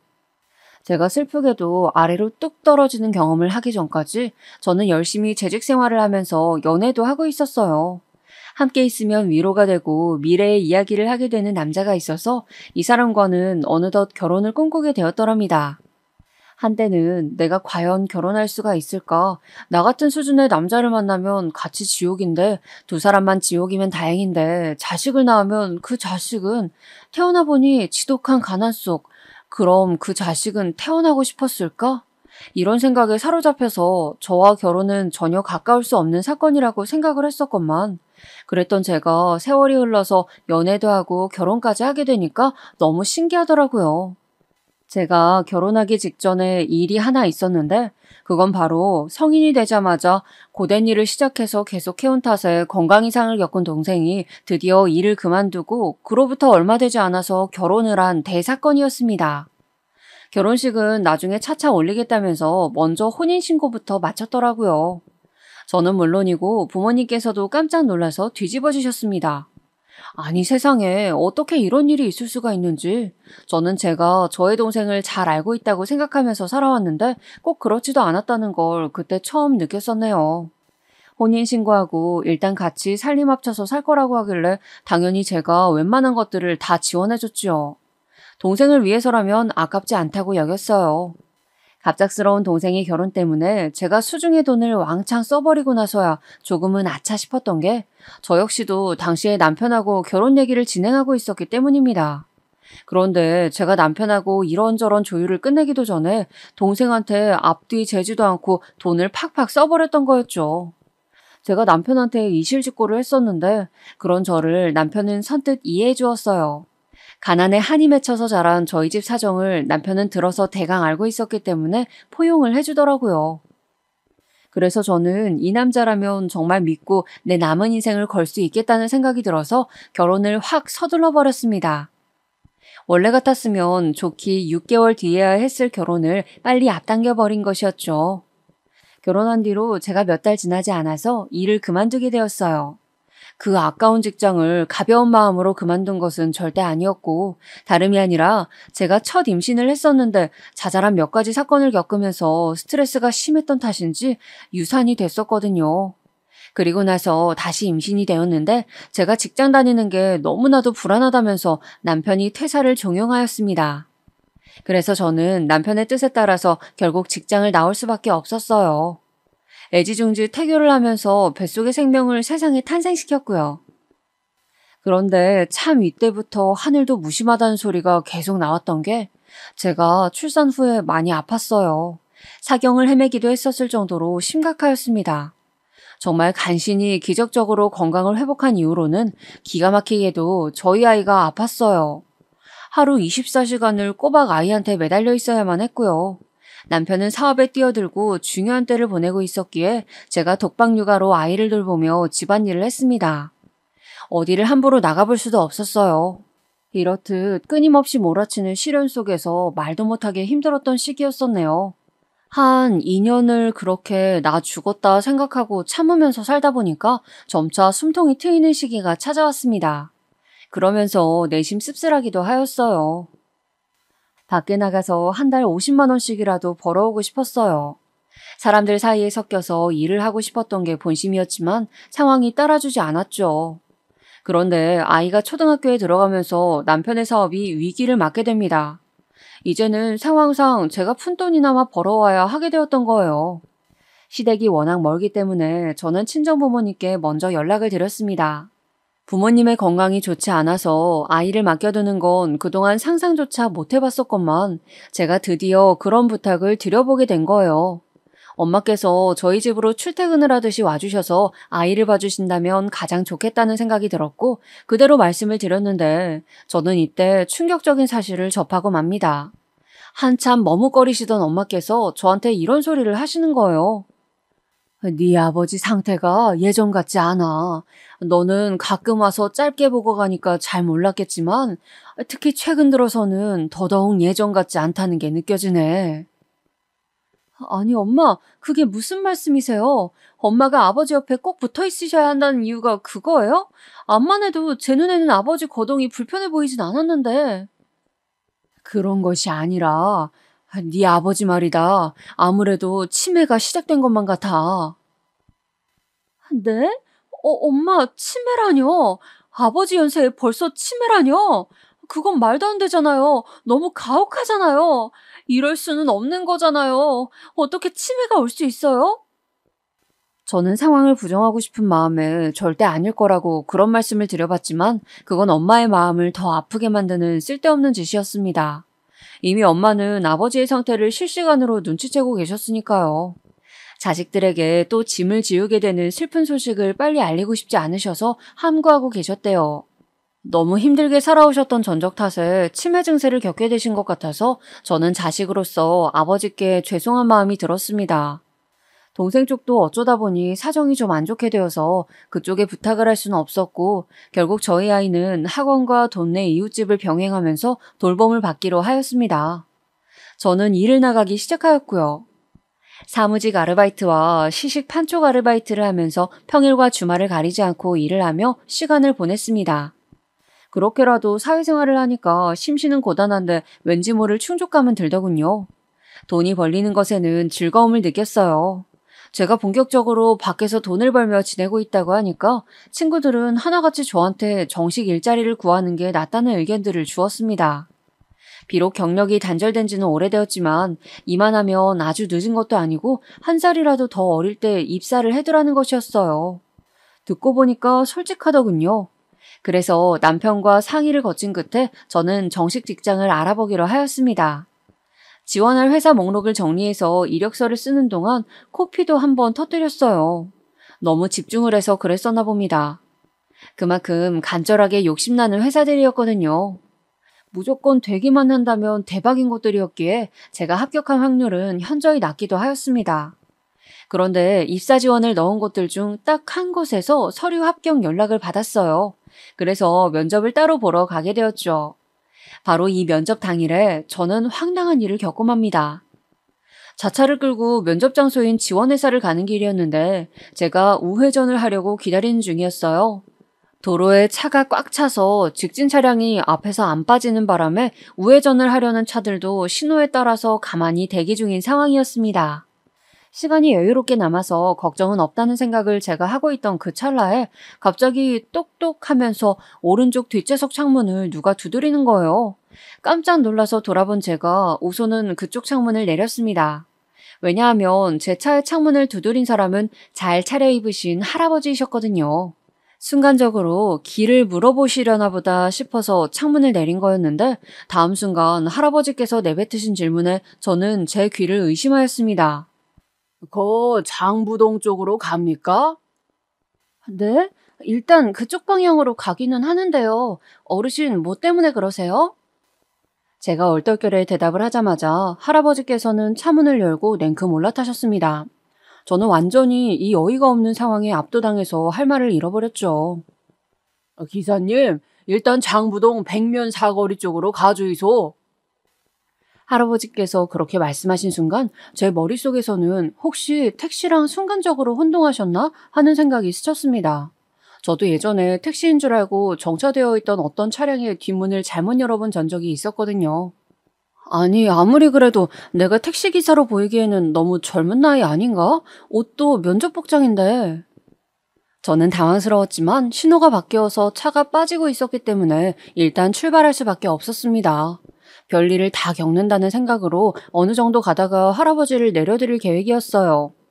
저기 어르신, 이게 택시가 아니거든요? 잘못 착각하셨죠? 저기 보이는 횡단보도 쪽에서 내려드릴게요.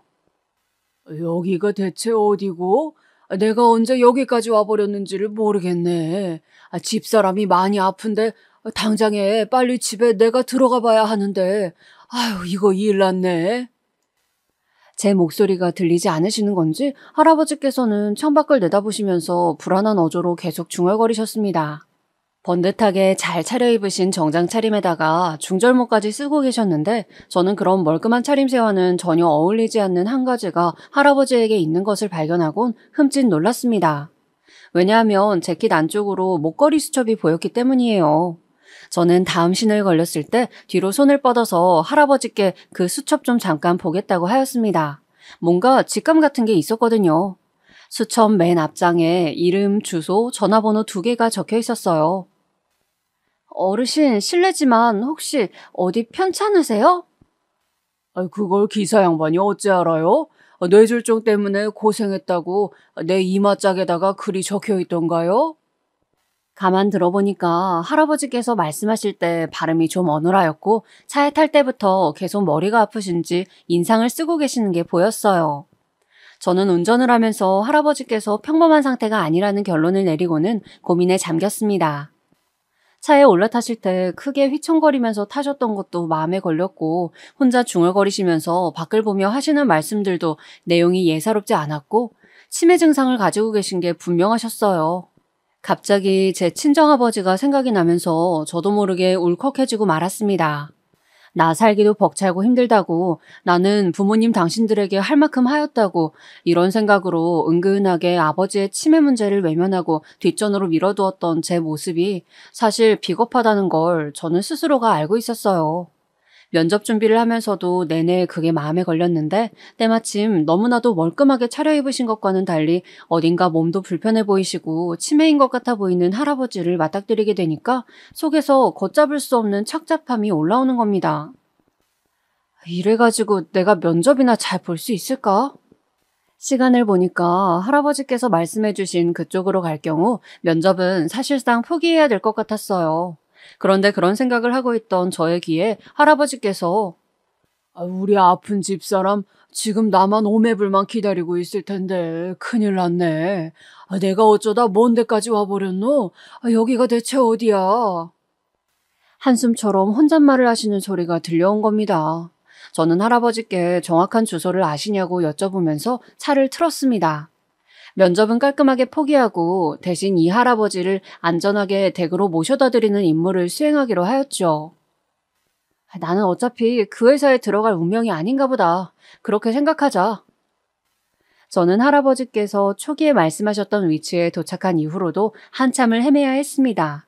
막상 그 부근에 도착을 하니까 할아버지께서 갑자기 자신 없는 표정으로 당황하시면서 어디가 어딘지 헷갈려서 죽겠다는 말씀만 해대셨거든요. 그 동네를 차로 얼마나 돌았는지 몰라요.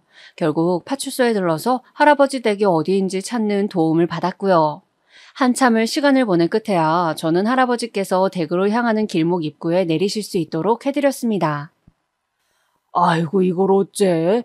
이 돈 가지고는 여기까지 온 택시비에 못 미칠 것 같은데. 어르신 괜찮아요. 돈 안 주셔도 돼요. 안전하게 댁으로 돌아가시게 되었으면 그걸로 다행이죠. 젊은 양반이 참으로 마음씨가 곱기도 하지. 그런데 내가 남한테 빚지고는 못 사는 성격이라 어디 연락처라도 남겨주시오. 내가 반드시 살해를 할 테니까. 아유, 안 그러셔도 된다니까요. 저 굳이 돈 안 받아도 돼요. 그러니까 얼른 댁으로 가보세요, 어르신. 제가 극구 사양을 해도 할아버지께서는 완강하셨어요. 버티고 계신 것에 제가 별 수 없이 가방 속에서 펜을 꺼내다가 할아버지 목에 걸고 계신 수첩의 맨 뒷장에 제 번호를 적어드렸습니다. 노인네 놀려 먹으려고 가짜로 적은 건 아니죠? 네, 어르신. 가짜로 적을 생각도 못하는 바람에 진짜로 적어버렸어요. 할아버지께서는 제가 적은 숫자를 빤히 내려다보시더니 이름도 남겨달라고 하셨습니다. 저는 조금 망설이다가 별로 예쁘지도 않은 촌스러운 제 이름 석자를 지어드렸죠. 나중에 연락이라도 오면 통화나 하고 말아야겠다는 그런 얕은 생각만 했을 따름이었습니다. 어르신 보니까 이상하게 저희 친정 아버지 생각이 나서요. 좀 울컥하고 그랬네요. 제가 요즘 사는 게 정말 고단하고 힘든데 어르신 모셔다 드리면서 제가 오히려 좋은 기운을 받은 것 같아요. 부디 건강하세요. 저는 할아버지께 그런 마지막 인사를 남겨드렸고 제 차는 미련 없이 그 동네를 벗어났습니다. 살면서 누구라도 한 번쯤은 겪을 법한 수준의 황당한 일화라고 치부했어요. 제 딴에는 나름 선행을 베풀었다는 고향감도 느꼈고요. 이때의 일은 시간이 조금 지났을 때 제 안에서 희미해져 버렸고 면접을 불참하느라 기회를 날려버렸던 회사 대신에 저는 그보다 못한 수준의 작은 회사에서 그 후로 입사를 하여 일을 다녔습니다. 그리고 제가 직장 생활을 한 지 1년이 되지 않았을 때 남편의 사업은 결국 완전히 폭삭 망해버렸어요. 신용카드도 빚 폭탄을 맞았고 일단 차부터 팔아야만 했습니다. 적금이며 펀드며 전부 다 해지해서 빚 갚는 데 쏟아버렸고 집은 작은 곳으로 이사를 갔죠. 월세살이를 시작하면서 저는 헛웃음을 토해냈습니다. 인생이란 이토록 굴곡진 것이구나 하는 허망함과 무력감이 저를 지배했던 것 같아요. 제가 어렸던 시절과는 다르게 저희 아이 세대는 어린 나이부터 빠르게 세상 돌아가는 것을 눈으로 담고 배우더군요. 그런즉 가난을 쉽게 가늠할 수 있었습니다. 저는 초등학생인 제 아이가 한창 사회성을 길러가면서 친구들과 뒤엉켜 놀 나이인데 우리 집엔 친구들 데려오기 싫다고 말하는 것을 듣고서는 정말 깜짝 놀랐고 가슴이 아팠습니다. 조심스레 왜 그러냐고 이유를 물어봤더니 집이 친구들 집보다 좋지 못해서 부끄럽다고 하더군요. 친구들 보여주기 창피하다고 하였어요. 제가 저희 집의 가난을 조금씩 인지해가면서 한 해 한 해 나이가 들어가며 성장할 때마다 가난을 증오하게 되었던 저의 그 과거가 떠올랐어요. 제 자식에게는 그런 경험을 하지 않게 하고픈 마음이었는데 어쩌다 상황이 이렇게 악화가 되었는지 정말 하늘이 무심하였습니다. 너무나도 괴롭게 버티는 나날이었지만 결혼 전에 제가 동생한테 돈을 다 써버렸을 때 그걸 무던하게 이해해 주었던 남편의 모습이 떠올라서 저도 의리를 지키고자 하였어요. 힘들 때 저버리고 떠난다면 그건 가족의 모습이 아닐 것 같았죠. 참고로 제 동생은 결혼 후에 다시 재취업을 하였다가 건강이 확 안 좋아져서 그만두었고 그 다음에 다른 곳에 들어갔다가 또 건강 문제로 퇴사를 한 상태였습니다. 가난한 탓도 있었지만 원체 건강 체질과는 거리가 멀기도 하였던 엄마를 동생이 빼닮은 것 같아서 속이 쓰렸어요. 그리고 가족을 부양하느라 20살 때부터 낮과 밤, 평일과 주말을 가리지 않고 생산직 업무에 시달렸던 동생의 전적이 건강 악화를 불러온 것만 같아서 저는 죄책감도 느꼈습니다. 그래서 친정 식구들에게는 아무리 힘들어도 일절 도와달라는 소리는 안 하면서 지냈어요.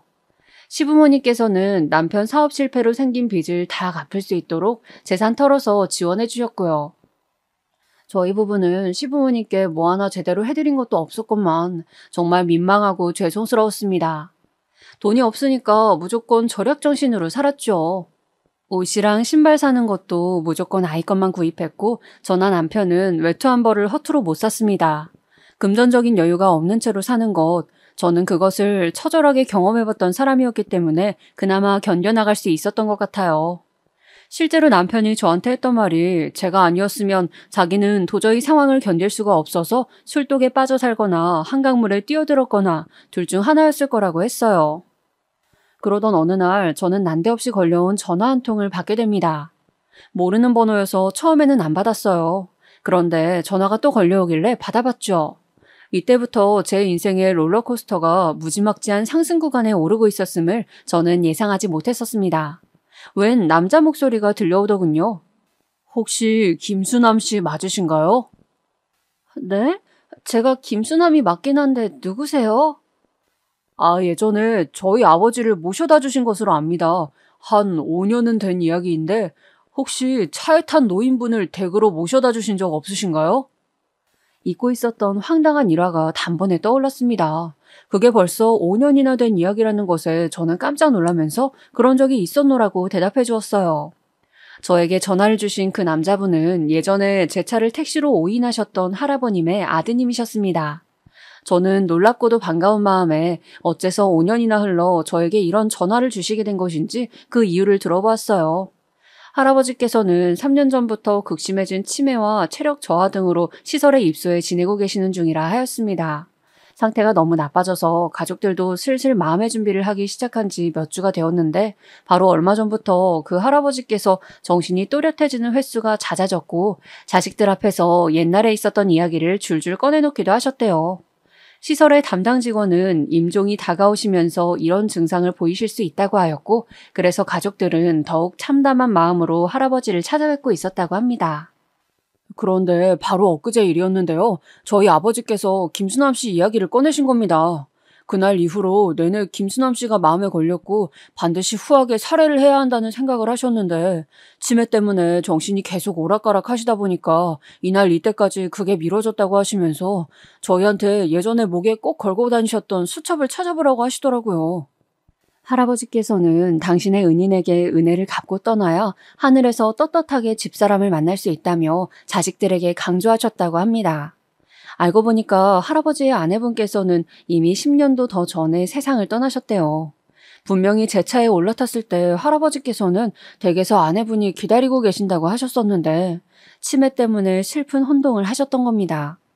저는 이 갑작스러운 이야기에 압도당해서 무슨 말도 제대로 하지 못한 채 그냥 듣기만 했던 것 같아요. 저희 아버지께서 말씀하시기를 꿈에서 김수남 씨가 운전하는 차를 얻어 탔는데 비용을 내지 못해서 차에서 내리지 못하고 내내 갇혀있는 꿈을 몇 번이나 꾸셨대요. 그리고 그 차가 매번 멈춰 서는 곳이 제 여동생이 운영하는 카페 앞이었대요. 저희 아버지 치매가 심해진 이후론 꿈꾸셨다는 이야기를 하시는 걸 처음 들어봤거든요. 아무래도 저희 생각에는 예사일이 아닌 것 같아서 아버지 뜻에 따라서 김수남 씨에게 살해를 해드리고 싶습니다. 차림새가 번듯하셨던 할아버지, 옳게 찾아갔던 댁도 뒷산 집들이 몰려있는 동네였는데 정말로 자산가이셨나 보더라고요. 할아버지의 따님께서 굉장히 유명한 카페를 운영하신 지 꽤 되었는데 이사 문제로 내놓으실 계획이래요. 그런데 이걸 할아버지께 그 따님은 전한 적이 없었건만 할아버지께서는 꿈속에서 그런 내용을 꾸셨다는 겁니다. 가족들은 상의를 한 끝에 저를 찾아서 저에게 그 카페를 그냥 넘겨주기로 결정했대요. 각종 집기 양도 금액 싹 다 제외하고 권리금만 1억 이상을 부르는 곳을 그냥 주겠다고요? 제가 여기까지만 듣고 가만 이거 혹시 신종 보이스피싱인가 하는 생각부터 먼저 했었습니다. 그런데 사기가 아니라 정말로 저에게 벌어진 기적이었습니다. 저에게 운영할 생각이 없더라도 일단 받았다가 남에게 팔아서 이윤 보시라고 그 가족들이 그렇게 말을 하더군요. 이게 있을 수나 있는 일입니까? 저도 놀랐지만 남편이 진짜 까무러칠 듯 놀라더라고요. 고민하다가 아무리 그래도 이건 너무 과한 사례인 것 같아서 거절을 했는데 그때 할아버지의 상태가 확 악화되어서 오늘 내일 하시는 바람에 그 가족들이 아버지께서 근심 없이 하늘에서 어머니를 뵐 수 있도록 가게를 받아달라고 호소를 하셨고 저는 결국 못 이기는 척 받아버렸습니다. 매장에는 베테랑 매니저와 가게 일에 빠삭한 아르바이트생들이 있어서 할아버지의 따님 말 맞다나 제가 직접 팔 걷어붙이지 않아도 되더라고요. 주인이 직접 일선에서 운영하는 게 아니라 근무자들이 굴리는 매장이었던 거죠. 할아버지께서는 아침 이른 시각에 돌아가셨고 그래서 곁에는 마침 아드님과 따님 그리고 큰 손자분 이렇게 가족은 셋뿐이었대요. 그런데 돌아가시기 전에 일순간 정신이 또렷해지셨고 그때 따님께서 내 커피집 있잖아. 그거 예전에 아빠를 모셔다 주셨던 분께 드렸어. 이렇게 알려주셨대요. 그러자 할아버지께서 정말 잘했다. 덕분에 내가 홀가분하다. 내 복이고 네 복이다. 이렇게 대답해 주시면서 얼마 안 있다가 숨을 거두셨다고 하더군요. 그 이야기를 전해 듣고 가슴이 찡하고 기분이 정말 묘했습니다. 저는 원래도 잘 되는 카페, 주말이면 주차장이 미어터지는 대박집을 얻게 된 것이었지만 정말 희한한 일이 점차 벌어졌어요. 제가 운영에 대해 잘 알지 못하니까 그냥 열심히 청소하고 매니저랑 직원들이랑 알바생들 잘 챙겨주고 이런 것만 했거든요. 굳은 일이나 급한 수리해야 할 일 이런 것들은 전부 남편이 다 했고요. 딱 그렇게만 했을 뿐인데 4개월, 5개월째가 지나면서부터는 전년도에 동월 매출을 추월하기 시작했습니다. 이 카페는 처음 생겼을 때부터 좋은 위치와 멋진 인테리어 등으로 인기가 많았다고 하지만 최고 매출은 제가 주인이 되고 나서부터 싹 갱신이 되었어요. 조금 과장을 보태서 표현하자면 정말 미친 듯이 돈이 벌리더군요. 이래도 되나 싶을 만큼 잘 돼서 한편으로는 괜한 걱정과 두려운 마음이 들었을 정도였어요. 그런데 신기하게도 저한테 이런 대박 카페를 선뜻 내어준 그 따님을 비롯해서 할아버지의 가족분들 있잖아요. 원래도 유복한 집안이었지만 그 후로 더더욱 잘 됐어요. 죄다 잘 풀려서 제 마음도 편해졌던 것 같아요. 수중에 돈이 많아지니까 일상에 활력이 생겼고 남편이랑 아이랑도 더 화목해졌습니다. 이사간 아파트에 저희 아이가 자기 친구들을 초대해서 놀았을 때 그 모습을 보면서 얼마나 기뻤는지 몰라요. 컨디션 난조 때문에 일하는데 애먹고 있었던 동생도 제가 도와주었고요. 치매로 오락가락 하시는 아버지를 돌보시는데 엄마가 힘들어하지 않도록 돌봄 서비스 이런 것들도 제가 싹 다 신청해서 전보다 더 상황이 좋아지셨어요. 아직 아버지를 시설로 보내는 것은 우선 엄마부터 결사반대를 외치고 계시기에 보류 중이에요. 그리고 또 저의 갑작스러운 기적 같은 이야기를 질투하기는커녕 진심 어린 마음으로 기뻐해 주었던 제 오랜 친구들과도 더욱 사이가 좋아진 것 같아요. 저는 친구들에게 베풀 수 있게 된 저의 위치가 그저 감동스러울 따름이에요. 열심히 매장 관리하면서 일해주는 우리 매니저, 직원, 알바생들에게 늘 고마운 마음이 들어서 최대한 편의를 봐주고 또 배려를 해주고 있습니다. 그래서인지 다들 자기 매장처럼 자기가 주인인 것처럼 성심성의껏 일을 하는 것 같아요. 아무도 쉽게 상상하지 못할 이런 놀라운 이야기의 주인공이 제가 될 줄은 모르고 살아왔습니다. 마치 제가 재벌집 딸이 평생 그 사실을 모르고 살다가 어느 날 저의 자리를 찾게 된 그런 극적인 주말 드라마의 주인공이 된 것만 같았어요. 주말 드라마 같은데 보면 꼭 그런 출생의 비밀이 나와서 참 자극적인 소재를 갖다 쓴다라고 생각했었는데 저의 이야기가 더 극적인 것 같아요. 이래서 현실이 영화나 드라마를 앞선다고 하나 봅니다. 어제는 친정 부모님을 뵙고 왔어요.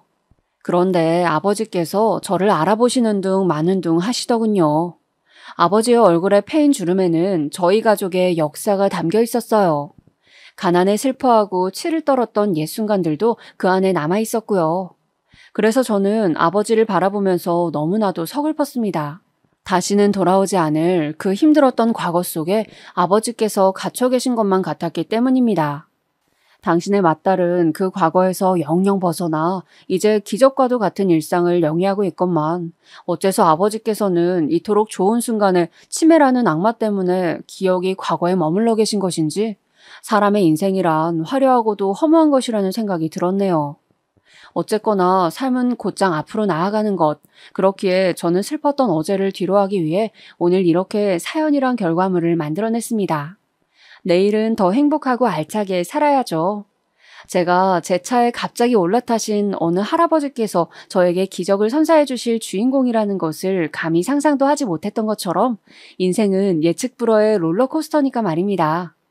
늘 최선을 다해 사는 것만이 정답일 거예요.